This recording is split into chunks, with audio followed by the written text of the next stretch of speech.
Namaste. My name is P. Ramesh Kumar. I am 47 years old. ମୁଁ ଜଟନୀରୁ ଆସିଛି। Last 1 ଇୟର୍ରୁ ମୋ left ଲେଗ୍ରେ ମୁଁ ବହୁତ ପେନ୍ ଫିଲ୍ କରୁଥିଲି। ବହୁତ ଅର୍ଥୋପେଡ଼ିକ୍ ଡକ୍ଟର ପାଖକୁ ଯାଇଛି, କିଛି ଦିନ କମିଯାଏ, ତାପରେ ପୁଣି ଷ୍ଟାର୍ଟ ହେଇଯାଏ। କିନ୍ତୁ ଲାଷ୍ଟ 7 ଡେଜ୍ରୁ ବହୁତ ଅଧିକ ଫିଲ୍ କରୁଥିଲି। ମୁଁ ମଣିପାଲ ହସ୍ପିଟାଲ ଆସିଥିଲି।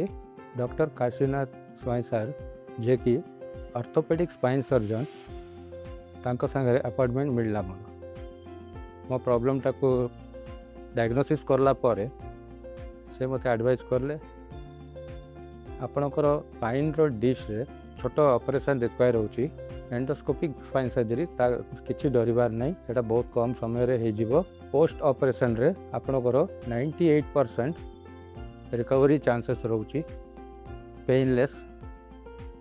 ମୋତେ ଅପରେସନ୍ ନେକ୍ସଟ ଡେ ହିଁ ସେ ଚଲେଇକି ଦେଖେଇଛନ୍ତି, ଯେମିତି ମୋତେ କହିଥିଲେ। ସେ ଆପଏଣ୍ଟମେଣ୍ଟ ବେଳେ କହିଥିଲେ, ଅପରେସନ୍ର ନେକ୍ସଟ ଦିନ ହିଁ ତୁମକୁ ମୁଁ ଚଲେଇବି।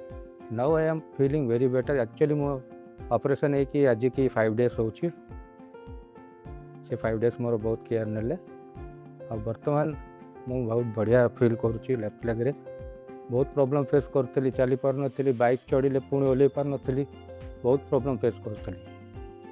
କିନ୍ତୁ ଆଜି ମୁଁ ଜାଣିପାରୁଛି ଯେ ମୁଁ ବହୁତ ଲେଟ୍ କରିଦେଲି ସାର୍ଙ୍କୁ ମିଟ୍ କରିବାରେ।